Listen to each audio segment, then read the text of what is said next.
Hi everyone, I welcome you all to Esri GIS. मेरा नाम है सत्येंद्र सिंह तोमर। आज के इस करंट अफेयर्स के लेक्चर में हम एक बहुत ही महत्वपूर्ण टॉपिक को डिस्कस करने वाले हैं जो कि हमारे एग्ज़ाम के पर्सपेक्टिव से बहुत ज़्यादा इम्पोर्टेंट है और इसको हम एग्ज़ाम के पर्सपेक्टिव से ही देखने वाले हैं। टॉपिक है West Bengal election result, right.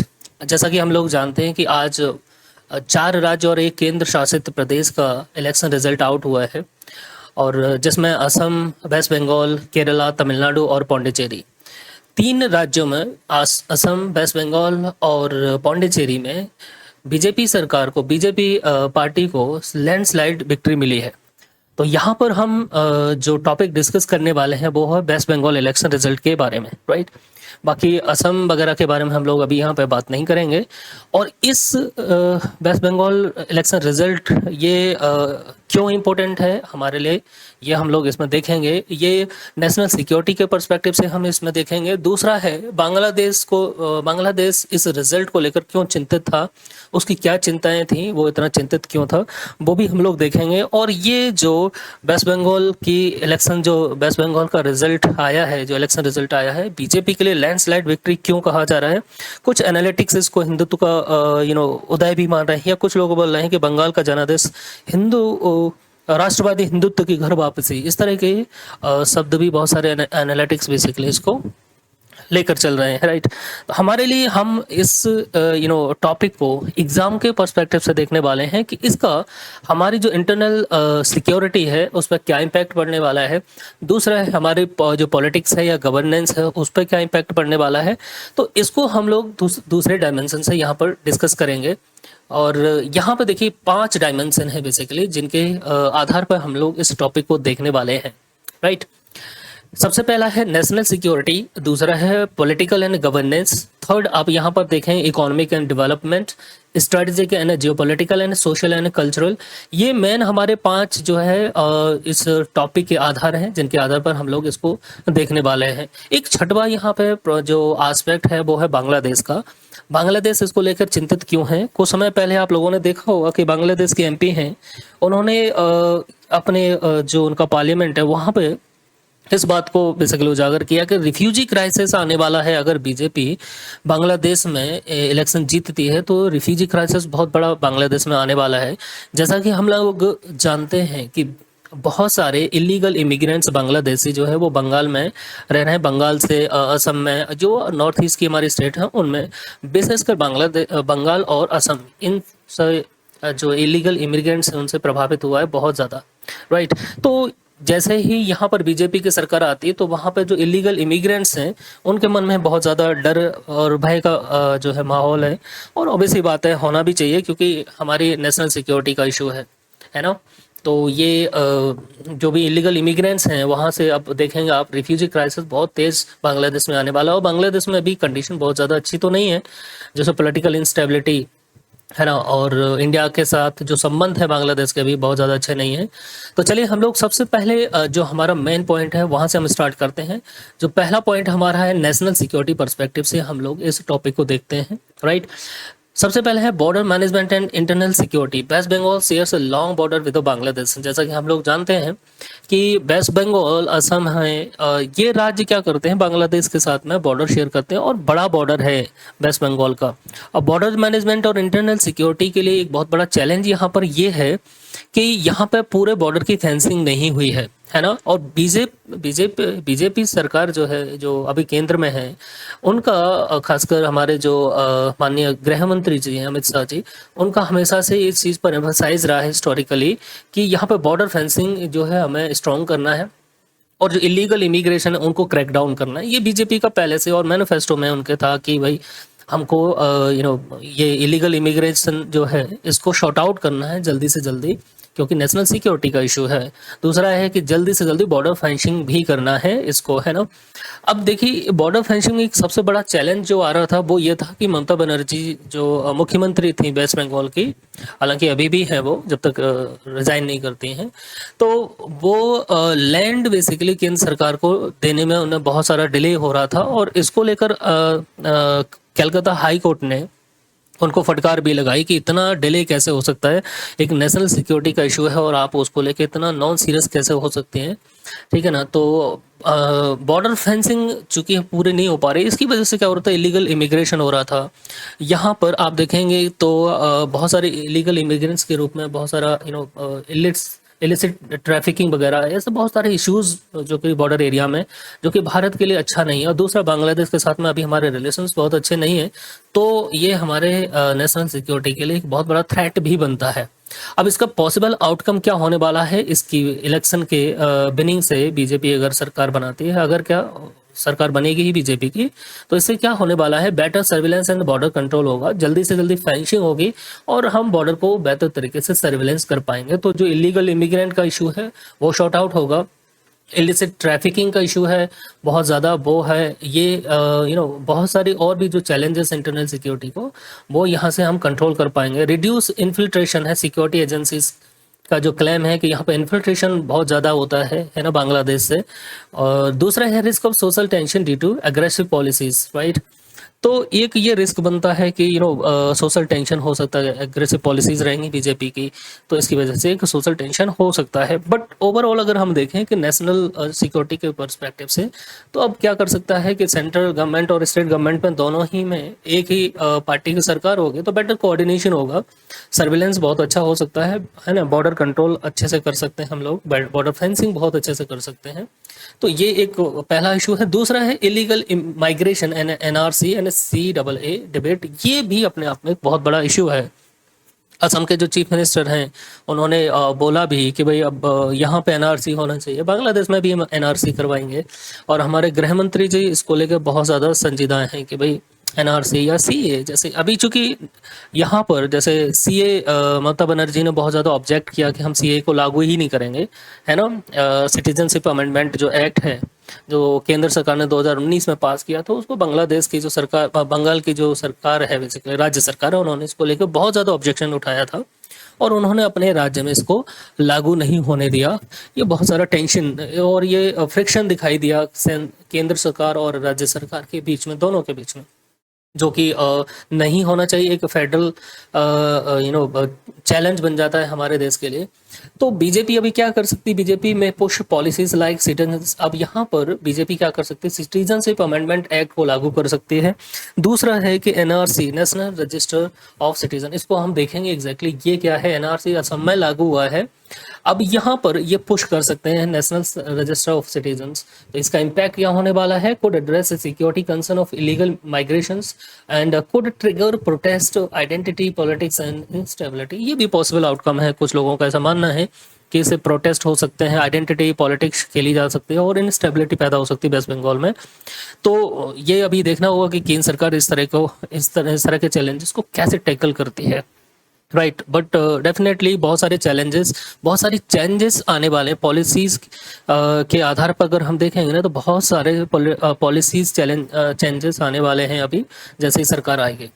और ये बिनिंग, कुछ लोगों को मानना है कि उत्तर प्रदेश से भी बड़ी बिनिंग है ये बीजेपी के लिए, वेस्ट बंगाल को जीतना। जब से देश आज़ाद हुआ तब से लेकर अभी तक वेस्ट बंगाल में बीजेपी की कोई सरकार नहीं बनी है ना। और वहाँ पर ये माना जाता है कि लेफ्ट विंग का बेसिकली ये गढ़ रहा है। लेफ्ट विंग काफ़ी साल तक, लेफ्ट विंग जो आइडियोलॉजी की सरकार थी वहाँ पर राज किया। उसके बाद ममता बनर्जी TMC की सरकार आई और ये उन्होंने 15 साल राज्य किया, राइट। और अब बीजेपी का फोकस है। तो बंगाल जीतना बीजेपी के लिए उतना ही महत्वपूर्ण है जितना कि बोलते हैं लोग यूपी से ज़्यादा इवन, राइट।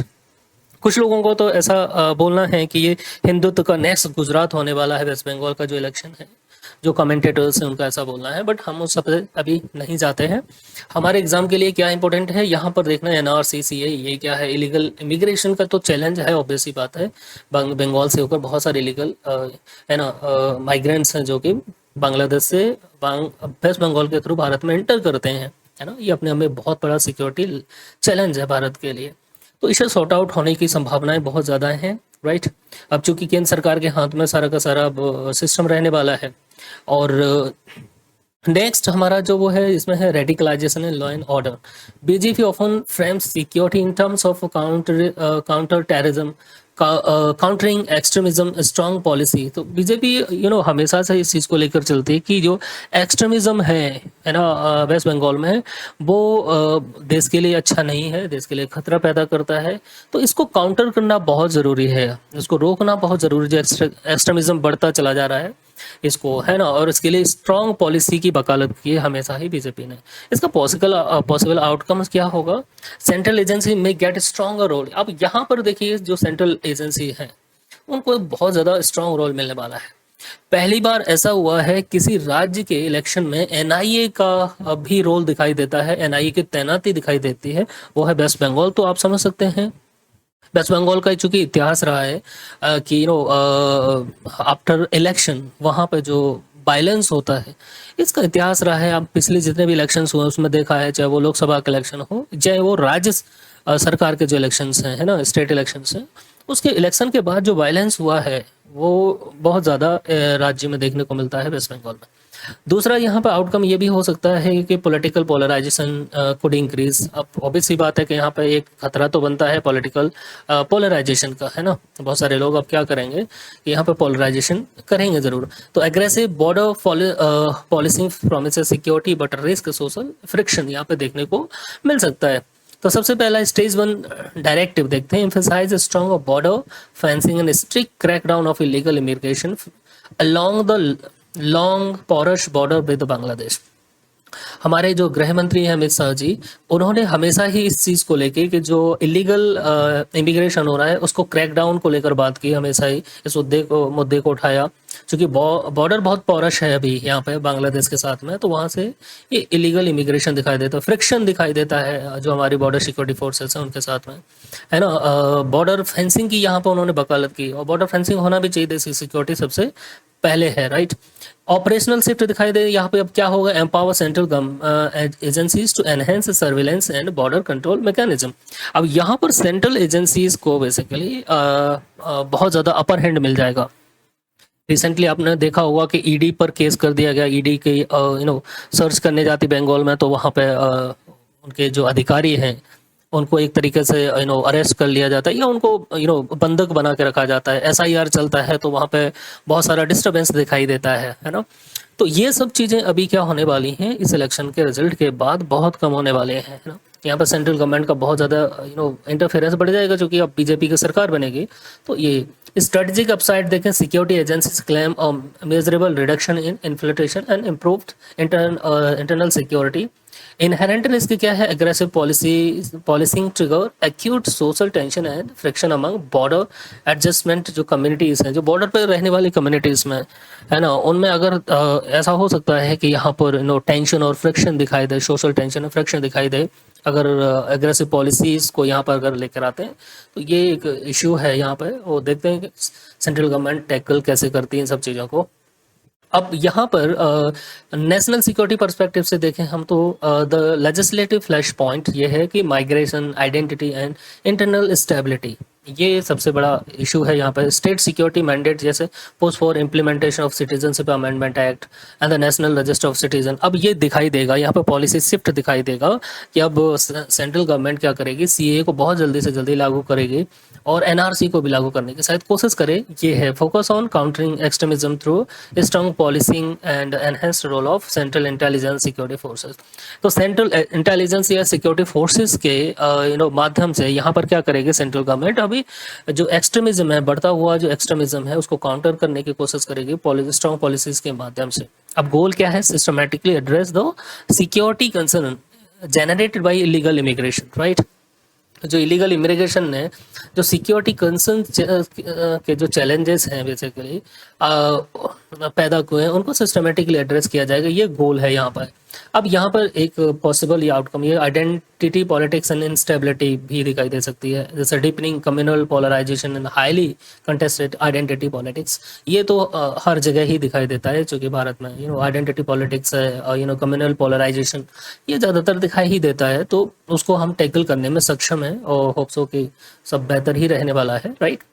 रिस्क क्या है? High probability of triggering mass protest and localise instability as policies are aggressive contested in the public sphere. तो ये हो सकता है कि पॉसिबली कि मास प्रोटेस्ट हो या लोकलाइज इंस्टेबिलिटी हो, ये दिखाई दे, तो ये एक आउटकम हो सकता है। नेक्स्ट पॉइंट जो हमारा है वो है पॉलिटिकल एंड गवर्नेंस पर्सपेक्टिव से हम देखते हैं क्या इम्पैक्ट होने वाला है।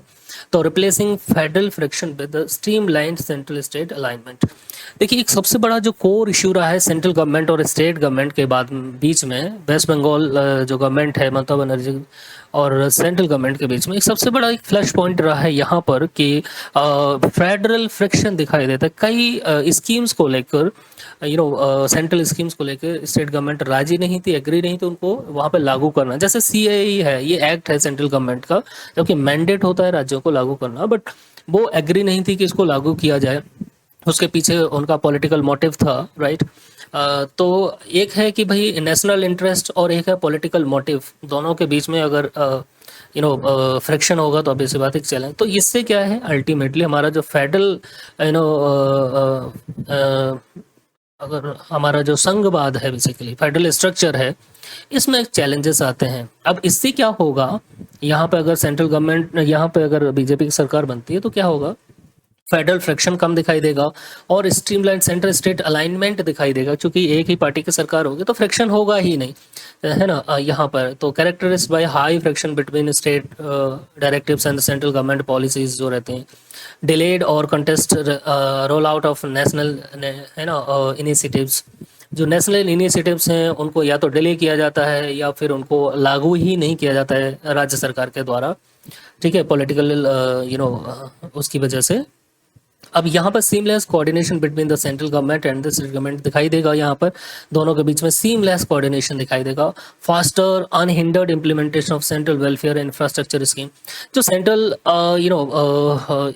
स्कीम्स हैं, वेलफेयर स्कीम्स हैं, उनको बहुत तेजी से यहाँ पे इम्प्लीमेंट किया जाएगा, फास्टर तरीके से इम्प्लीमेंट किया जाएगा। यहाँ पे किसी तरह का कोई रुकावट नहीं आएगी। तो अल्टीमेटली देखिए क्या होता है, सेंट्रल गवर्नमेंट भी राज्य के जो लोग हैं उनके लिए काम करती है, बट पॉलिटिकल मोटिव रहता है हर एक पार्टी का उसके पीछे।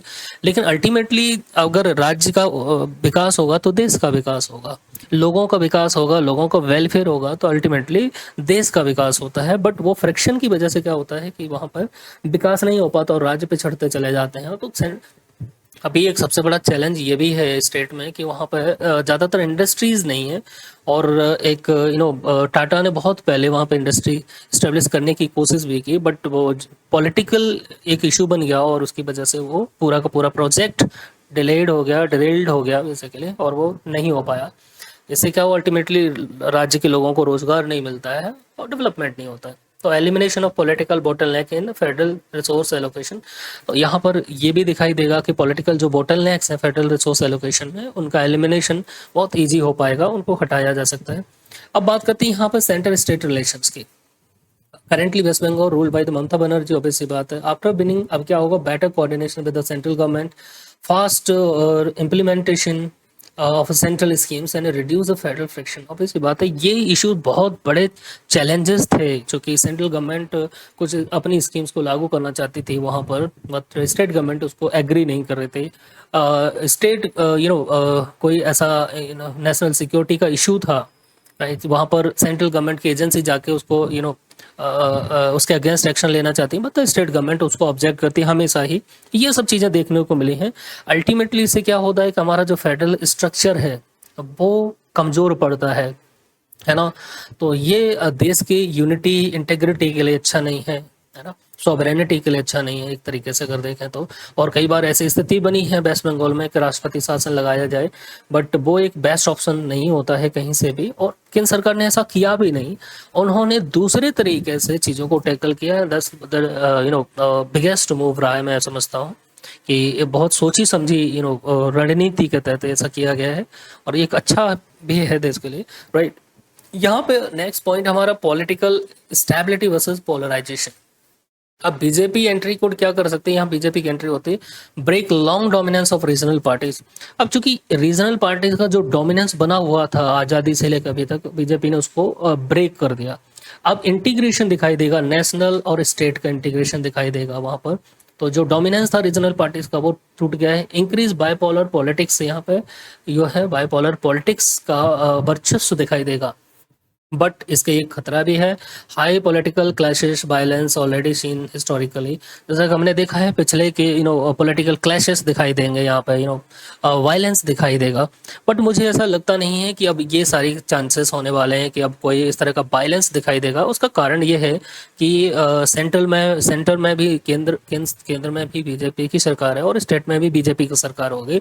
तो गवर्नमेंट के बीच में कोई फ्रैक्शन नहीं होगा स्टेट और सेंटर के बीच में, है ना। तो अलाइनमेंट दिखाई देगा। तो मुझे लगता नहीं कि इस तरह का बैलेंस वेस्ट बंगाल में दिखाई देगा कहीं से भी। छोटा मोटा हिंसा हो सकती है जो देश के लिए अच्छा नहीं है, वो भी नहीं होना चाहिए हालांकि। बट इस तरह का बैलेंस मुझे लगता नहीं कभी होगा। राइट, ब्रेकिंग जैसे पॉलिटिकल एंड गवर्नेंस की बात, breaking regional dominance and accelerate bipolar political conflict, है ना। अब ये शिफ्ट दिखाई देगा। The entry and the victory of BJP would decisively break the long standing dominance of regional parties in West Bengal. Climate कैसा होने वाला है, political landscape transition into hyper polarised bipolar contest, है ना। तो ये आपको यहाँ पर दिखाएगा बाइपोलर कंसोलिडेशन, फ्रेगमेंटेड रीजनल जो पार्टीज हैं उनका फ्रेगमेंटेशन दिखाई देगा। तो ये सब चीज़ें यहाँ पर दिखाई देंगी। अब एक और इकोनॉमिक एंड डेवलपमेंट एस्पेक्ट भी है इसका।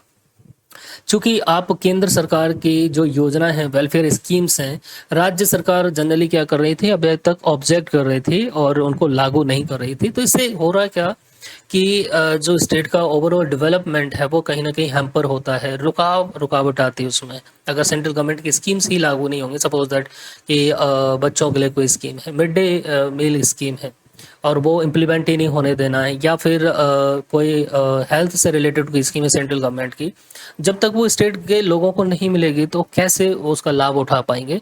ऐसी बहुत सारी स्कीम्स थी जो कि स्टेट गवर्नमेंट नहीं चाह रही थी कि हम उसको वो कर सकें, ठीक है ना। ये सब चीज़ें दिखाई देती हैं। अब यहाँ पर आपको देखने पड़ेगा इन्वेस्टमेंट बढ़ेगा धीरे धीरे, है ना। लॉजिस्टिक है, इंफ्रास्ट्रक्चर है, ये सब आपको बढ़ता हुआ दिखाई देगा। तो आप समझेंगे इससे होगा क्या कि ओवरऑल स्टेट का डेवलपमेंट होगा, इंडस्ट्रियल ग्रोथ होगी, इन्वेस्टमेंट फ्रेंडली पॉलिसीज बनेंगी, है ना, इंफ्रास्ट्रक्चर डेवलपमेंट होगा। ये सब सारी चीज़ें आपको यहाँ पर दिखाई देने वाली हैं। तो एक्सपेक्टेड आउटकम्स क्या होगा, बूस्ट इन मैन्युफैक्चरिंग लॉजिस्टिक्स और better use of ports like Kolkata वगैरह, ये सब सारी चीज़ें आप लोगों को यहाँ पर दिखाई देने वाली हैं इस इलेक्शन के रिजल्ट के बाद, ठीक है ना। तो यहाँ पर मॉडल जो शिफ्ट है, अगर हम यहाँ पर बात करें कि model shift from regional welfare to welfare to standardise development, passing out अगर इसकी बात करते हैं तो model state specific welfare programme जो है वो उसके साथ सेंट्रल स्पेसिफिक वेलफेयर प्रोग्राम भी आप लोगों को देखने को मिलेगा, है ना। सेंट्रल स्कीम्स मेनली इस पे फोकस रहेंगी अब तरीके से, तो ये सब भी दिखाई देगा। नेक्स्ट है यहाँ पर वेलफेयर वर्सेस डेवलपमेंट मॉडल, अगर हम बात करते हैं तो shift from regional welfare schemes to central इसके यहाँ पे फोकस दिखाई देगा। Could lead to standardisation reduction in state specific programmes, जो है स्टेट स्पेसिफिक जो प्रोग्राम्स थे बेसिकली उसमें थोड़ा सा रिडक्शन दिखाई देगा। सेंट्रल गवर्नमेंट की जो स्कीम्स हैं वो मेनली फोकस में रहने वाली हैं यहाँ पर। तो सेंट्रल गवर्नमेंट अब चाहे कि जितनी भी स्कीम्स हैं उनकी वो इम्प्लीमेंट कर पाएंगे अच्छे से। दूसरा इसका एक और इम्पोर्टेंट एस्पेक्ट है strategic and geopolitical importance. Eastern gateway of India है, चूंकि West Bengal is crucial for जो हमारा गेटवे है, अगर हमें साउथ ईस्ट के अदर जो कंट्रीज हैं उनके साथ में हमको ये ट्रेड करना है बेसिकली, तो वहाँ पर अगर देखें वेस्ट बंगाल क्या है, एक गेटवे की तरह दिखाई देता है ना। ये आप मैप देखेंगे पूरा, तो यहाँ से अगर हमको साउथ ईस्ट जो नेशंस हैं उनमें जाना है तो वेस्ट बंगाल के थ्रू ही लोग होकर जाएंगे, या जो हमारा ये कॉरिडोर है बेसिकली चिकन नेक कॉरिडोर जो है यहाँ से होकर जाते हैं, या वेस्ट बंगाल से होकर ही जाएंगे, है ना। तो ये बहुत ज़्यादा इंपॉर्टेंट है। यहाँ पे वेस्ट बंगाल क्यों क्रूशियल है, एक्ट ईस्ट पॉलिसी है, trade with south east Asian, right. BJP government में स्ट्रेंथन कनेक्टिविटी प्रोजेक्ट जो है उनको स्ट्रेंथन कर सकते हैं यहाँ पर।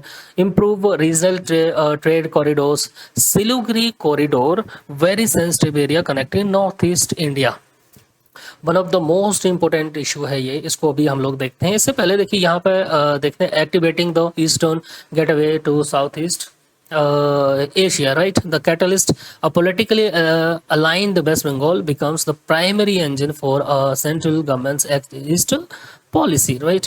यहाँ पर ट्रेड कॉरिडोर्स बनाने का ये जो प्रोजेक्ट है सेंट्रल गवर्नमेंट के, तो वो इजीली हो पाएगा। अब स्ट्रेटेजिक गोल है establishing uninterrupted high volume commercial bridge connecting mainland India directly to South Asian market, right। तो ये आपको दिखाई देगा। अब यहाँ पर हम बात करते हैं एक और मोस्ट इम्पोर्टेंट जो आउटकम है इसका, वो है सिलीगुड़ी कॉरिडोर, चिकन नेक जिसको हम बोलते हैं, बोलना नहीं चाहिए but Siliguri corridor very sensitive area connecting north east India. अभी देखिए जब से बंगाल में जो सत्ता का परिवर्तन आया, जब से वो शेख हसीना को हटाया गया वहाँ से, तब से क्या हुआ कि यहाँ पर बांग्लादेश के बहुत सारे जो हिजूल फिजूल के जो लोग हैं उन्होंने बहुत सारे किस तरह की बातें बोली कि सिलीगुड़ी कॉरिडोर को हम काट दें तो उसको ऑक्यूपाई कर लेते हैं। भारत के लिए ये क्यों इम्पोर्टेंट है कि इस एक नैरो जो बेसिकली कॉरिडोर है, ये 20 किलोमीटर का लगभग कॉरिडोर है, इसके माध्यम से हम हमारे जो नॉर्थ ईस्ट की सारी जो ये स्टेट्स हैं इसी से कनेक्ट होती हैं, ठीक है ना। अब देखिए कुछ लोगों का ऐसा भी मानना है और ये पॉसिबल है, बेस्ट पॉसिबल हो सकता है कि यहाँ पर आर्टिकल 3 अब एक्टिवेट हो जाए। आर्टिकल 3 एक्टिवेट होने का क्या मतलब है यहाँ पर कि सिलीगुड़ी कॉरिडोर का ये जो क्षेत्र है और बिहार का कुछ क्षेत्र लेके इसको सेंट्रल गवर्नमेंट यूनियन टेरिटरी घोषित कर दे, जिससे क्या है कि सेंट्रल गवर्नमेंट का सीधा कंट्रोल हो जाएगा इसमें, है ना। ये भी पॉसिबल है। हालांकि अभी बिहार में और वेस्ट बंगाल में चूंकि सरकार है केंद्र सरकार की, अभी बीजेपी की सरकार बनेगी तो ये पॉसिबिलिटी हो भी सकती है और नहीं भी हो सकती है। लेकिन अगर सपोज दैट लूज कर जाते ये वेस्ट बंगाल का इलेक्शन बीजेपी, तो ये वो बेस्ट पॉसिबल था, मोस्ट पॉसिबल था कि सिलीगुड़ी कॉरिडोर और बिहार का कुछ राज्य मिला के 3 से 4 जो डिस्ट्रिक्ट है उनको मिला के यहाँ पर एक अलग से यूनियन टेरिटरी बनाई जाए। बट अगर ऐसा करती उस समय केंद्र सरकार, तो यहाँ पे प्रॉब्लम ये होती कि राज्य सरकार की तरफ से बहुत ज़्यादा ऑब्जेक्शन देखने को मिलता है यहाँ पे, है ना, ममता बनर्जी की तरफ से। तो बट अब ये पॉसिबल हो सकता है, ये देश की सुरक्षा के लिए बहुत ज़्यादा जरूरी है। तो ये एक्सट्रीम ज्योग्राफिक बोटलनेक है भारत के लिए, यहाँ पे चूंकि नेपाल का बॉर्डर दिखाई देता है, भूटान का बॉर्डर दिखाई देता है यहाँ से, और यहाँ से चाइना का इन्फ्लुएंस भी दिखाई देता है, चाइना की भी नज़र है, क्योंकि बांग्लादेश में उसका अभी देखेंगे कि बहुत ज़्यादा इंटरफेरेंस बढ़ा है। तो इंडिया के पर्सपेक्टिव से बहुत ज़्यादा इंपॉर्टेंट है सिलीगुड़ी कॉरिडोर हमारा। ज्योग्राफिक रियलिटी ये है कि highly sensitive ultra narrow geographic choke point vital to national integrity, हमारे देश की इंटीग्रिटी के लिए बहुत ज़्यादा जरूरी है ये जो ना चौक पॉइंट है बेसिकली। अब एंटिसिपेटेड फर्स्ट एक्शन क्या हो सकता है यहाँ पर कि immediate strengthening of military installation and defence infrastructure in the immediate vicinity. Central government अब क्या कर सकती है यहाँ पर कि जो मिलिट्री इंस्टॉलेशन है या डिफेंस इंफ्रास्ट्रक्चर है उसको बहुत तेज़ी से यहाँ पर स्ट्रेंथन करने वाली है, इमीडिएट बेसिस पे इसको स्ट्रेंथन करने वाले हैं, क्योंकि ये चौक पॉइंट है भारत के लिए और बहुत सेंसिटिव, हाईली सेंसिटिव एरिया है भारत के ज्योग्राफिक के हिसाब से देखें, नेशनल इंटीग्रिटी के लिए बहुत ज़्यादा जरूरी है। तो एक पहला ये एक्शन हो सकता है। दूसरा एंटिसिपेटेड एक्शन ये हो सकता है कि fast tracking of strategic road and rail project to ensure robust unbreakable supply lines to northeast India underway geopolitical scenario, right। अब यहाँ पर सरकार क्या कर सकती है, एक तो कि fast track strategic road and rail project को भी यहाँ पर चालू कर सकती है। रेल प्रोजेक्ट को पहले हो सकता है कि स्टेट गवर्नमेंट की तरफ से कुछ ऑब्जेक्शन हो यहाँ पर, बट अभी क्या है, फ्री हैंड है केंद्र सरकार के पास में। तो ये एक इशू था जो यहाँ पर शॉर्ट आउट हो सकता है पूरे तरीके से। अब बीजेपी का फोकस क्या था यहाँ पर, मिलिट्री इंफ्रास्ट्रक्चर स्ट्रेंथनिंग था, ऑब्वियसली बात है, देश की सिक्योरिटी का इशू था, इंटीग्रिटी का इशू था। तो यहाँ पर strategic road and rail project को अब बहुत फास्ट तरीके से इंप्लीमेंट कर सकती है केंद्र सरकार, स्ट्रेंथन कर सकती है। नेक्स्ट जो हमारा एस्पेक्ट है वो सोशल एंड कल्चरल, ठीक है ना। यहाँ पे सिस्मिक शिफ्ट देखने को मिले, पॉलिटिकल कल्चर एंड आइडेंटिटी, है ना। जब ट्रेडिशनल एंकर बात करते हैं तो historically dominated by the left leaning intellectuals and social political framework दिखाई देता है। यहाँ पर ये जो क्षेत्र है वेस्ट बंगाल, वो लेफ्ट लीनिंग इंटेलेक्चुअल बेसिकली इसको डोमिनेट करते थे पहले। अब यहाँ पर रीजनलिज्म एज द प्राइमरी यूनिफियर था यहाँ पर, है ना, रीजनलिज्म बहुत दिखाई देता था यहाँ पे। अब क्या होगा, यहाँ पे dominated by the overarching themes of nationalism and religious identity issues. अब इसमें आप देखेंगे तो नेशनलिज्म एक बड़ा फैक्टर होकर उभरेगा यहाँ पर, subordination of regionalism to a dominant national political narratives, ठीक है ना। तो ये सब भी दिखाई देगा। तो कॉन्सिक्वेंसेज को होंगे, क्या क्या हो सकता है इसका, rapid consolidation of specific voter groups accompanied by a sharply elevated risk of communal polarization। ये सब देखने को मिल सकता है। बट ये बाद में देखा जाएगा क्या है, ये पॉसिबल आउटकम्स है बेसिकली। आइडेंटिटी पॉलिटिक्स आप यहाँ पर देखेंगे कि बेसिकली जो आउटकम है क्या हो सकता है। BJP emphasise nationalism, religious identity issues. Possible effect ये होता है consolidation of certain voter groups, communal polarisation देखने को मिलता है। ये तो हमारे देश में जनरली दिखाई देता ही है। कल्चरल शिफ्ट की बात करें, West Bengal traditionally left leaning intellectual politics दिखाई देती है यहाँ पर। बीजेपी विक्ट्री में shift narrative towards national politics dominance है। यहाँ पर आप देखेंगे धीरे धीरे नेशनल पॉलिटिक्स डोमिनेंस का जो नैरेटिव है वो दिखाई देता हुआ मिलेगा आपको। फाइनेंशियल बैलेंस ऑफ कंक्लूजन दिखाई देगा। तो ये यहाँ पर हमने उसको समराइज किया हुआ है, सारे के सारे वही पॉइंट्स हैं। पॉजिटिव साइड ये है कि स्ट्रॉन्गर नेशनल सिक्योरिटी फ्रेमवर्क दिखाई देगा यहाँ पर, बेटर सेंट्रल स्टेट कोऑर्डिनेशन दिखाई देगा, और पॉसिबल इकोनॉमिक पुश दिखाई देगा, है ना। राज्य और केंद्र के बीच में बेहतर समन्वय, कोऑर्डिनेशन, और देश की जो नेशनल सिक्योरिटी फ्रेमवर्क है वो बहुत स्ट्रांग दिखाई देगा। अब यहाँ से इलीगल इमिग्रेशन जो है वो इशू हम सॉर्ट आउट कर सकते हैं अब इस इलेक्शन के बाद से। कंसर्न है कुछ social polarisation, political conflict, identity based tension. So ये आप देखने का मिलेगा। अब ये डिपेंड नहीं करता, impact depends on implementation style, not just electoral victory. तो ये सब चीज़ें भी दिखाई देंगे यहाँ पर। अब यहाँ पे थोड़ा सा हम बात कर लेते हैं कि national register of citizen, NRC and national population register ये क्या है। तो थोड़ा सा आपको ध्यान रखना है, national register of citizen and national population register are two significant database हैं दोनों ही, एनआरसी और एनपीआर, है ना, that help government maintain records of citizen and residents in India. अब ये क्या करते हैं दोनों ही कि जो नेशनल सिटीजन है, इस देश के जो नागरिक हैं, और एक है रेसिडेंट जो इंडिया में आके रह रहे हैं लेकिन सिटीजन नहीं है। सपोज दैट कोई 6 महीने के लिए वीजा पर आया है, सपोज दैट, है ना, कोई स्टडी के लिए आया है ना। तो ऐसे लोग भी हैं, उनका भी क्या करते हैं हम रिकॉर्ड रखते हैं। अब ये national register of citizen NRC है, ये आइडेंटिफाई करता है लीगल सिटीजन्स, जो इस देश का सही में जो सिटीजन है, जो नागरिक है, उसकी आइडेंटिफाई करता है एनआरसी। ठीक है ना। नेशनल रजिस्टर ऑफ सिटीजन ये कहता है कि इस देश के कौन कौन नागरिक हैं। सपोज दैट जितने भी लोग जो वोटर्स हैं इस देश के, वो लीगल सिटीजन है, जिनके पास सिटीजनशिप है इस देश की। एनपीआर रिकॉर्ड करता है all usual residents.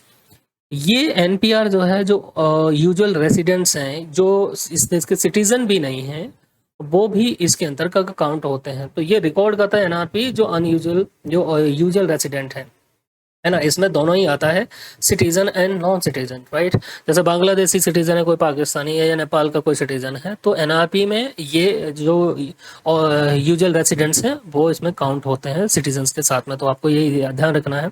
National register of citizens, NRC का national register of citizen is a legal document that lists all national citizen who possesses valid proof of citizenship। यानी ये क्या है, लीगल डॉक्यूमेंट है, और जो इस देश के सिटीजन है, इंडियन सिटीजन है, ठीक है ना, जिनके पास सिटीजनशिप का प्रूफ है, वैलिड प्रूफ है, जैसे हमारे पास वोटर कार्ड है, आधार कार्ड है बेसिकली, है ना। तो ये प्रूफ है हमारे सिटीजनशिप का, ठीक, ये शो करता है। तो राइट, अब जो नेशनल रजिस्टर ऑफ सिटीजन है, सबसे पहले ये असम में, ये सबसे पहले ये देश में कब लागू हुआ, इंट्रोड्यूस हुआ था 1951 में। National register of citizen was prepared after the first census of India after independence, right. तो इंडिपेंडेंट के बाद, जो देश स्वतंत्र हुआ उसके बाद, सबसे पहले ये इंट्रोड्यूस हुआ था 1951 में NRC. Since its creation it has not been updated at the national level. देखिए, नेशनल लेवल पर अभी तक ये क्या है कि अपडेट नहीं हुआ है, और जो केंद्र सरकार है, बीजेपी रूल्ड जो सेंट्रल गवर्नमेंट है, वो चाहती है कि एनआरसी आए पूरे देश में, जैसे पता लग सके कि कौन यहाँ पे वैलिड सिटीजन है, कौन नॉन वैलिड सिटीजन, कौन इलीगल इमिग्रेंट्स हैं, राइट। ये सब भी पता लगा सके, इसीलिए, और इसको लेकर कई लोगों के दिमाग में फियर भी है। तो ये आप लोगों ने देखा, समझा, होप्स हो कि आपको बहुत सारी चीज़ें क्लियर हुई हों, और एग्जाम के पर्सपेक्टिव से हमने इसको देखने की कोशिश की है। होप्स हो कि आप लोगों को हमारा लेक्चर ये पसंद आया होगा। तो इसको ज़रूर लाइक करिए, शेयर करिए और सब्सक्राइब करिए। Thank you so much.